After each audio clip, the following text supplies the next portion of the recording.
What's up, guys? Thanks so much for clicking on the video. My name is Leah, and let's get a little spicy, okay? We got a few things that we need to talk about as it pertains to Real Housewives of Salt Lake City, so let's get into it.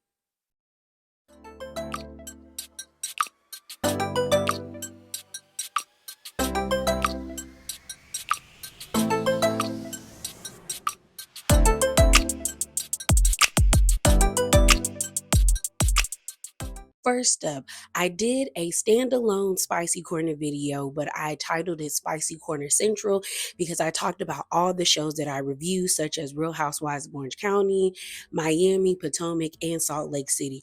Y'all know I try my best to timestamp all of my videos, so there is a timestamp in the pinned comment for Salt Lake City. And in that video, I talked about the US Weekly article and the spread and all of that good stuff. So if you want to know my thoughts about that, please go check out that video. The link will be in the description box below. So let's get into some of the things that I've saved in my phone as it pertains to Real Housewives of Salt Lake City.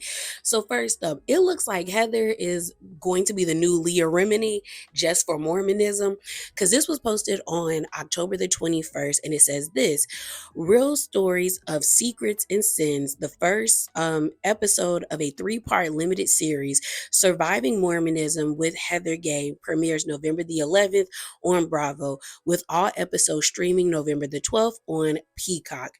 So y'all let me know if y'all gonna check this out. I'm probably not. And mind you, I do love me a documentary about cults and, corrupt religious organizations or corrupt organizations in general.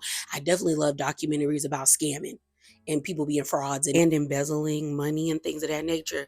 My thing about it with Heather is it's kind of redundant at this point. For the past 6 years, we have been listening to Heather talk about her religious trauma, which I don't think is wrong. I feel like everyone should be able to talk about the harm that they have dealt with at the hands of any organized religion or spiritual practices. My thing about Heather is it's this weird thing with her where one minute she's ragging on the religion and then the next minute she talks about it so fondly. Even on episode 1 of this season, she brought up the whole legend about Molly Swanson, and you could tell she was having fun talking about it. And I don't think her whole entire experience in Mormonism has been bad, but I also feel like the way that Leah Remini talked about Scientology, you could tell that lady had like such a disdain for that organization that I don't think Heather has the same. So I think it might be detrimental for her to be the poster child for surviving Mormonism when there's still things that you can tell that she needs to unpack. Like, I don't think Heather has really done the work to really heal from her religious trauma. But if you check it out, let me know.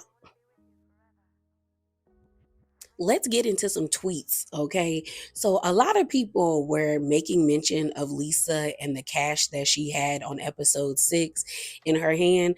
And a lot of people started harking back to Teresa, and you know how Teresa in the early seasons of Real Housewives of New Jersey was paying everything with cash, and then that's what made the IRS tune into the show, and that's how that lady got caught up.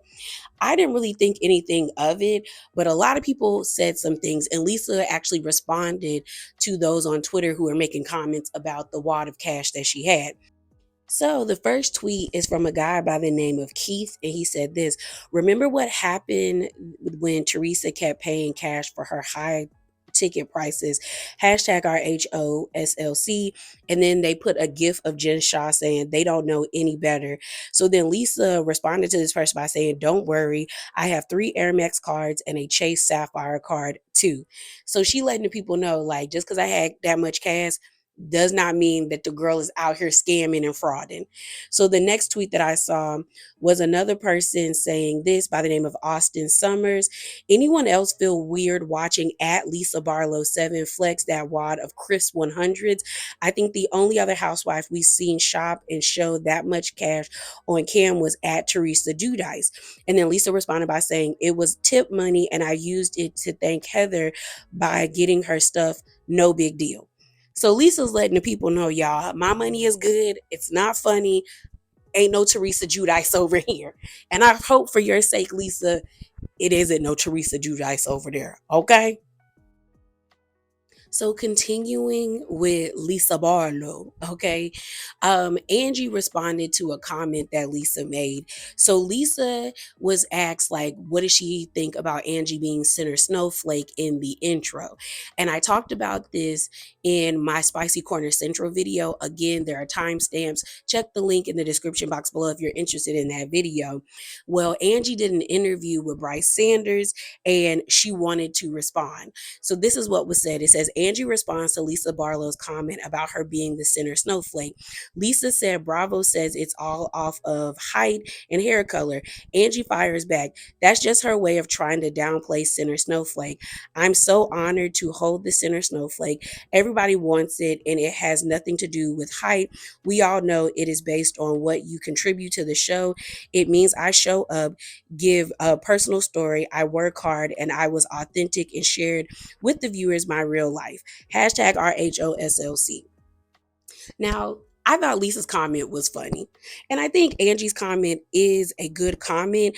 But Angie, you don't really give as much as you think you give, girl. You have been giving us the same story since season 4. It's about you being Greek and Electra. Like that. And Sean. Like, let's not.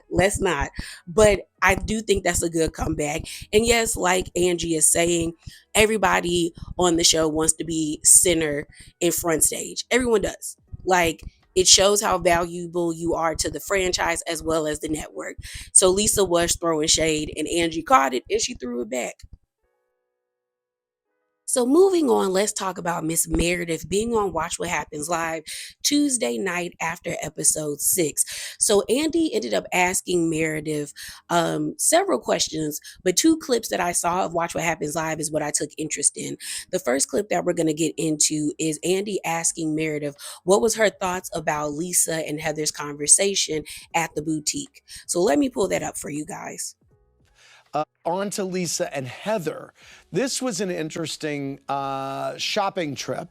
The cashier was having the time of her life. But Lisa and Heather, it seemed like Lisa was unable to hear Heather saying, you took part of this responsibility in this fight with Angie K. So there's a couple things that are at play. Continual patterns in our group. One of which is reactive abuse, and that's holding the person who more responsible for the reaction to somebody else's bad behavior than the original bad behavior. Okay. And this happens very regularly. You'll see it happen to me. And so while I can't say that the things Lisa said were right, we also have to give accountability for what put her into the place that, I mean, she's responsible for her actions, but so are the others who prompt those actions.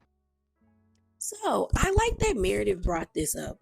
I think oftentimes when we watch these reality shows, some people don't look at these women as people, and a lot of them make comments and things of that nature where I'm just kind of like, you would have a reaction too, and it might be the same, it might be even worse than what you're seeing, but there's not cameras on you.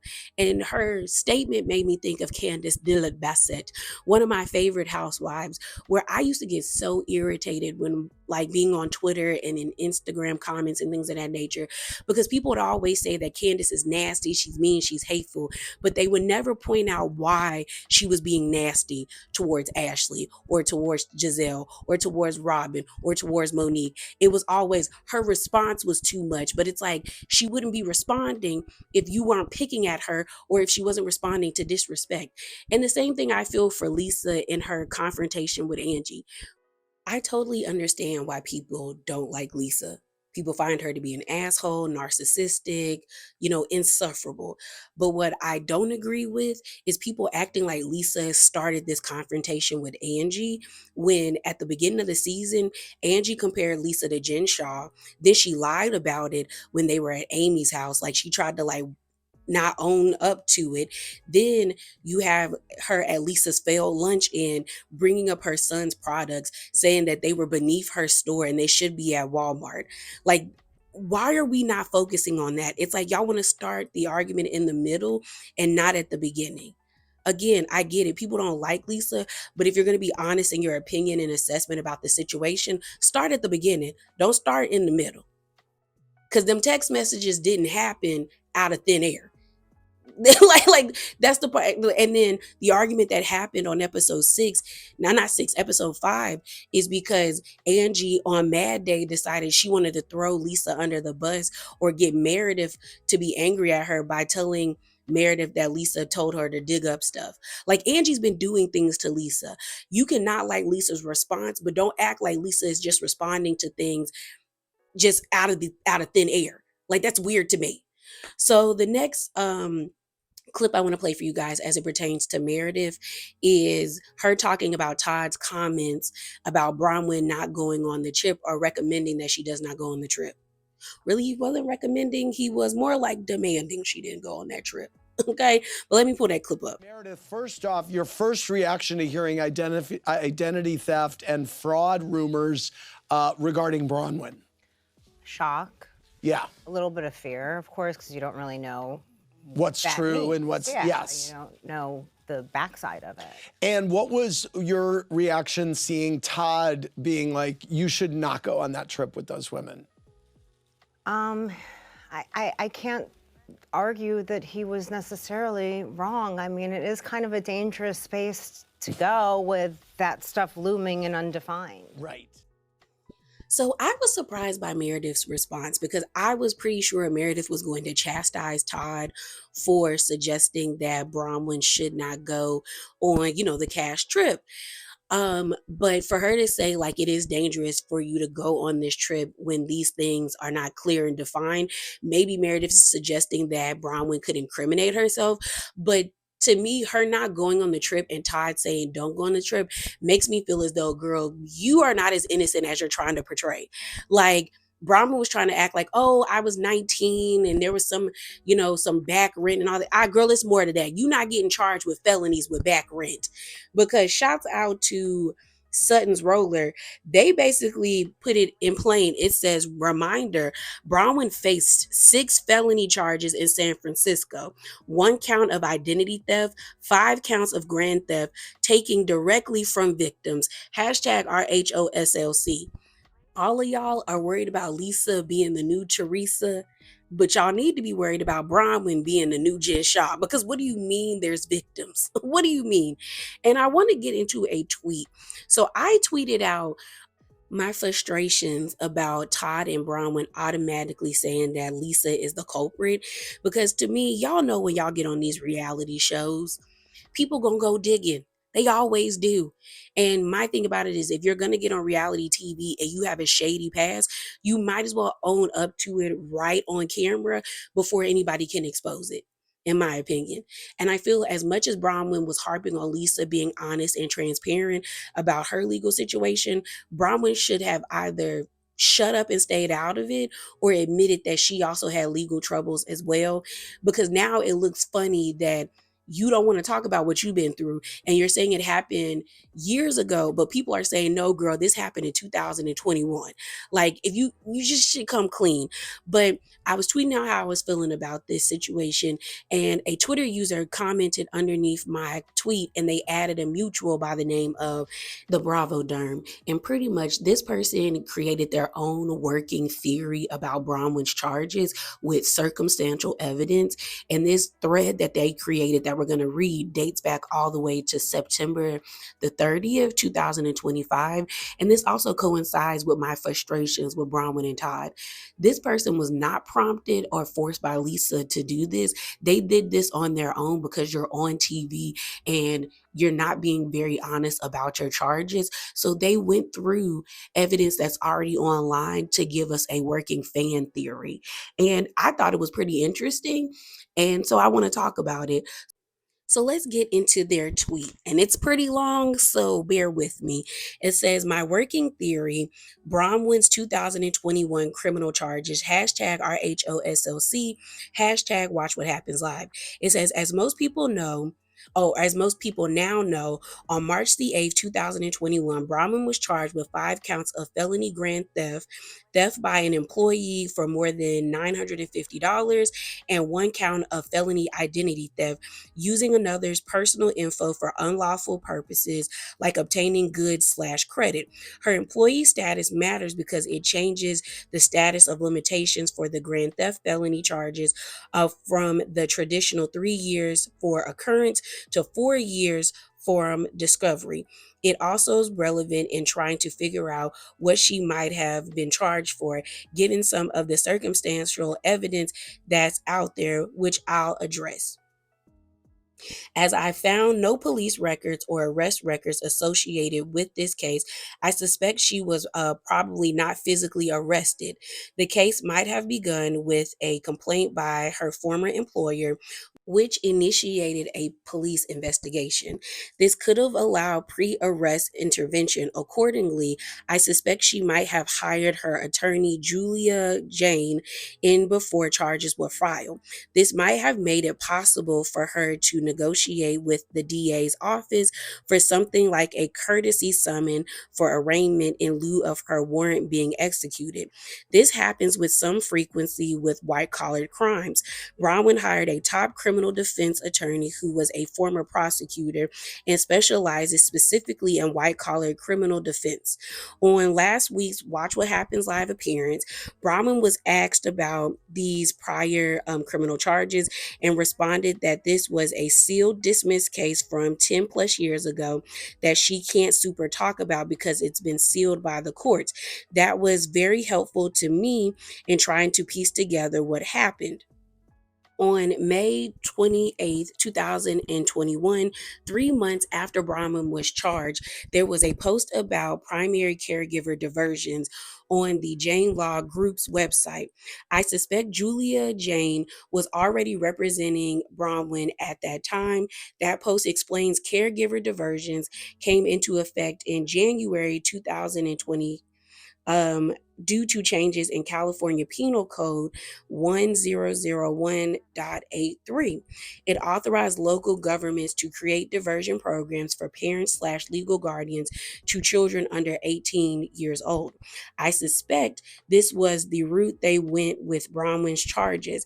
An interesting wrinkle in that Bronwyn's daughter had only recently returned to living with her and Todd shortly before the charges were filed. It makes me wonder if Bronwyn did hire Julia prior to being formally charged. How far in advance did that occur?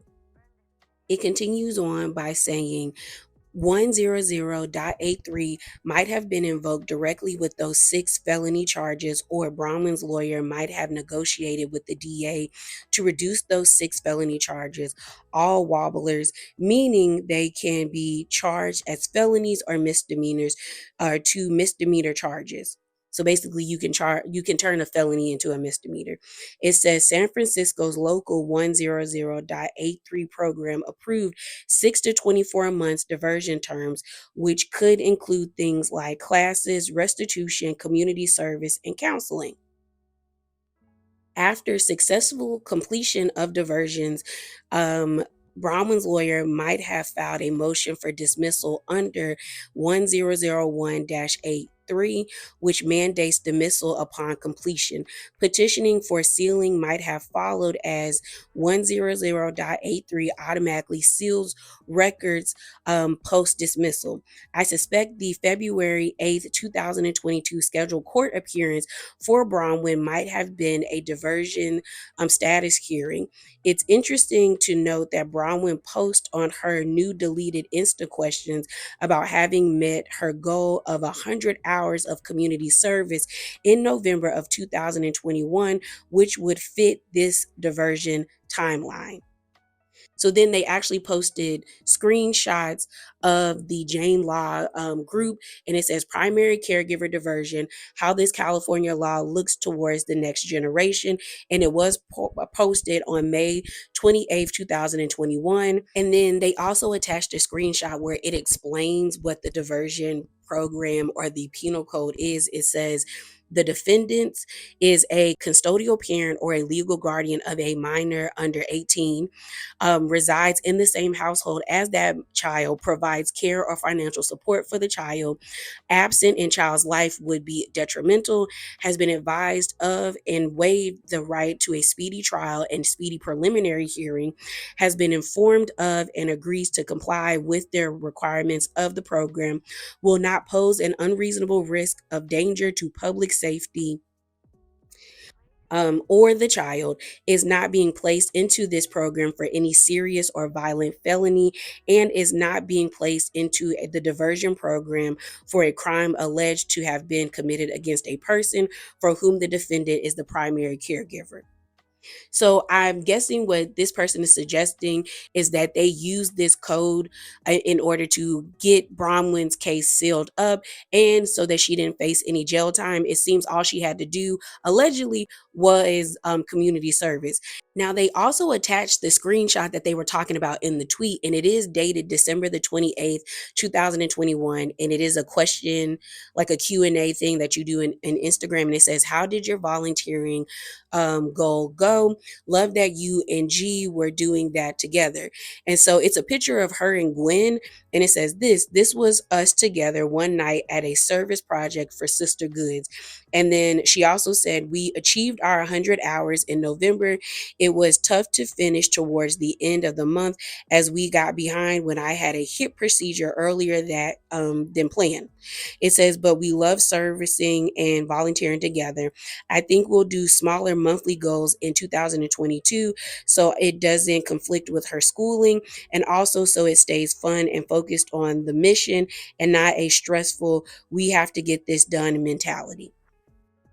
So that is what they attached to their first tweet. Then they popped up with a second tweet. So let's get into that. It says, in Bronwyn's recent interview with Bustle, released yesterday, so I guess that would be on September the 29th, 2025, she stated, I hired an attorney in my past to help me with something, and the women really tried to twist it into something negative, like I was a criminal. It's not what they're making it out to be, but they know I can't speak on it because it was sealed. That feels kind of dark to me. And then the person who tweeted it out goes on to say, Bronwyn was, I suspect, very deliberate with her words here.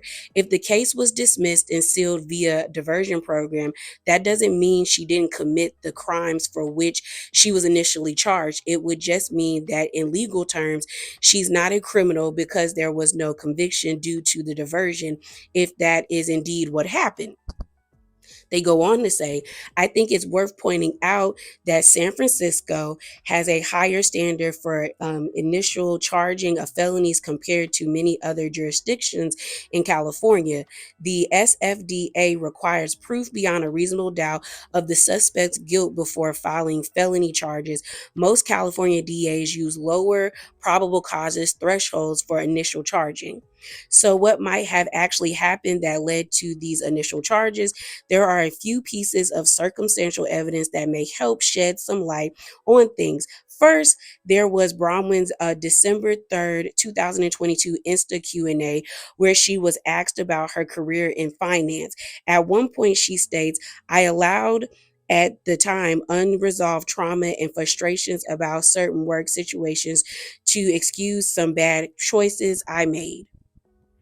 And now, don't look back on that time in the field happily. I've had to apologize, make restitutions, and forgive myself for not being who I should have always been. Bronwyn recently deleted all of her Q&As from Instagram after I started pointing out some of these things. There is also an account on Reddit who claimed to have worked at the same firm as Bronwyn and has claimed that she was fired in 2018 in retaliation to theft. Um, this account had posted about this months prior to my initial discovery, these felony charges back in March. Circling back to Bronwyn's comment on Watch What Happens Live about this being from 10 plus years ago, remember that the felonies she was charged with have a status of limitation of 4 years from discovery of the crime. It goes on to say, I suspect Bronwyn might have made restitutions, as she stated in her Q&A Insta, which was posted months before she was charged privately, whenever she departed from the firm. And that I wonder is whether the firm later discovered additional activity from years prior, maybe 10 plus years before now, that she perhaps hadn't disclosed on departure. Again, this is all a working theory based on known facts and circumstantial evidence. So it continues on by saying this regarding Bronwyn's claims on Watch What Happens Live that she couldn't say much because the case was sealed. Sealing does not inherently impose a legal gag order on the defendant. Sealing restricts public agencies from disclosing records, not the individual from discussing their own experiences. She's free to discuss it unless a specific court order or agreement prohibits her from doing so. Her use of "as far as I can" on Watch What Happens Live suggests her restraint was self-imposed rather than because of a gag. After all, she acknowledged the case exists, a gag would prohibit that. So again, with this thread, the Bravo Derm also attached screenshots of Bronwyn's Q&A questions. This one was dated December the 3rd, 2020. And the question is, can you share more about your career in tech/finance, tips for women in business? So she responded by saying, I wish I felt like a better resource for this. I worked in finance really out of a necessity. I wanted to go to fashion school after college, but followed my parents' advice to pursue a more mainstream education. Unfortunately, I didn't take the opportunity seriously. I could have followed my own heart and weathered the challenges, or I could have taken their advice and made the best out of it. But instead, I took door number 3, acted a fool, and rebelled and got myself kicked out of BYU, not my finest hours or decision making examples. Later, working in finance in SF, so San Francisco, provided for me and my daughter, had good opportunities, hours, and frankly, money, was close to my parents who helped immensely with my young child. She goes on to say, again, unfortunately, I still had, I think, a chip, because I don't know why they would put this big red circle around this without like making sure they didn't block off words. But it says, again, unfortunately, I still had a chip on my shoulder about being forced to do something I didn't want to do. Gosh, why did it take me so long to learn self awareness and perspective? And wasn't grateful for my job. I allowed at the time unresolved trauma and frustrations about certain work situations to excuse some bad choices I made, and now don't look back on my time in that field happily. I since learned that hurt people often hurt others and have had to apologize, make restitutions, and forgive myself for not being who I should have always been. Fortunately, it was a growing experience. It continues on with her saying, also, I never really had super high powered gig. I worked in equity sales and tech fundraising IPOs for various banks and startups over a 10-year period. But no business maven or tech pioneer was I. So she finishes her statement by saying, I can't give women in finance a business advice, but I can say whoever you are will leak into all areas of your life. I would suggest learn to act, not react. Learn to go towards what you want, not away from what you don't want, and hold yourself very accountable.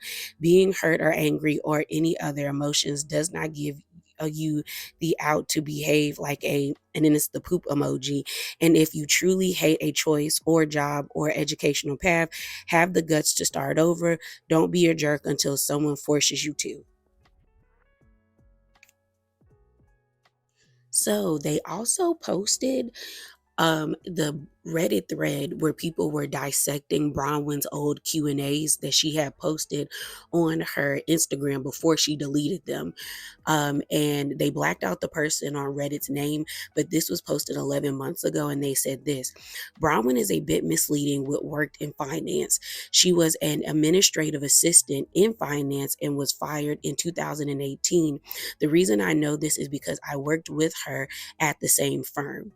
then I don't know if this is the same person or a different Reddit user, but they said this, and this was dated 183 days ago. So it says this: I'm late to this, but Bronwyn was fired from her financing job in San Francisco in 2018. I know this because I worked at the same firm as her. She was fired in relation to theft. I've posted this before months ago, I think on the Bravo subreddit, and people jumped down my throat asking for receipts. I have no receipts as this lies with HR. And again, this is just a fan theory with circumstantial evidence, so it's all alleged, but if you're interested in this person's content, again, their name is The Bravo Derm. I'll put them on the screen. Check them out on Twitter. I do not know if they have an Instagram or a YouTube channel. The way that I found these people, again, was I made a tweet during the episode. Somebody posted their mutual, which is the Bravo Derm, underneath my tweet, saying that this person did a whole breakdown about Bronwyn's charges.